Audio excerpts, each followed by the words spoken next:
Friends, চলে এসেছি trade ফেয়ারে এডিএফের মাঠে। কিন্তু এবছর টিকিট নেওয়া হচ্ছে 20 রুপিস করে টিকিট। এই যে টিকিট কাউন্টার, এত বছর ধরে কেন আসছি, কোনো বছর কিন্তু টিকিট ছিল না, এবছর করেছে। যাই হোক, স্পেশালভাবে কিছু নিশ্চয়ই রয়েছে। দুদিকে পরপর এবার একদম পুরো কাভার্ড করেছে উপরটা। এই যে যেটা একদম ওপেন গ্রাউন্ডে হয় সেটা এবার এইভাবে করেছে, একদম পুরো এক্সপো যেরকম হয় আর কি সব জায়গায়, সেরকমই। এই যে প্রচুর প্রচুর স্টল।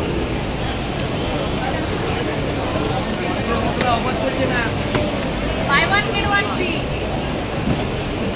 Gate one free. আচ্ছা, আগে দেখে আসি, তারপর সবটা ঘুরে নিই।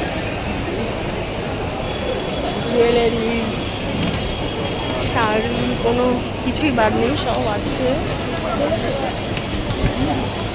অন্যান্য বারের তুলনায় এবার প্রচুর বেশি আরও স্টল দিয়েছে মনে হচ্ছে। মাঠটা পুরোটাই একদম কাজে লাগিয়েছে। এভাবে করাতে কিন্তু ভালো হয়েছে। টিকিটের সিস্টেম করেছে ঠিকই, কিন্তু অনেকটাই ভালো অন্যান্য বারের তুলনায়। ভালো সিস্টেম, ভালো লাগলো আমার ঢুকে। জিনিসপত্রটা দেখা যাক। রয়েছে অর্নামেন্টস, প্রচুর প্রচুর।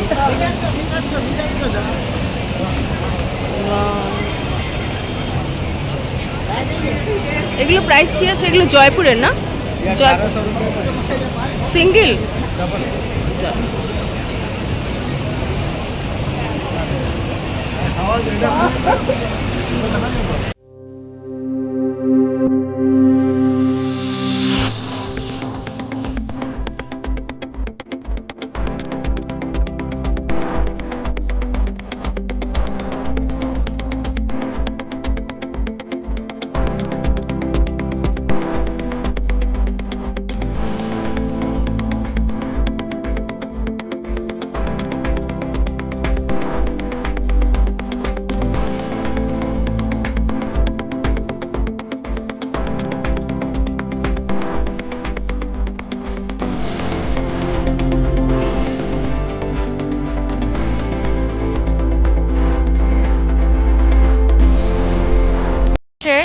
এই লাস্ট রোতে এখন দেখছি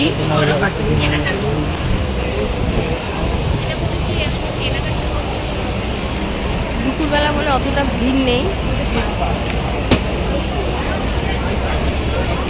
আমার খুব কুশান কাভার পছন্দ হয়েছে, ভাবছি নেব গুজরাটি কাজের। আগে একজন গুজরাটি একটি মহিলা আসতো আমার বাড়িতে, তখন অনেক বেড কাভার, পিলো কাভার, কুশান কাভার সব রেখেছিলাম গুজরাটি কাজে। এই জিনিসটা আমার আছে বাড়িতে, কি দারুণ লাগে না।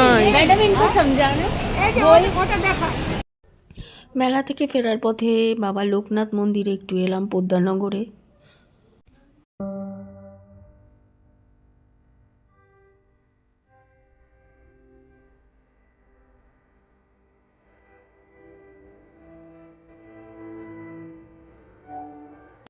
এই মন্দিরে অনেক দিন পর এলাম, সেই মাসেতে এসেছিলাম লাস্ট, তারপরে আর আসা হয়নি।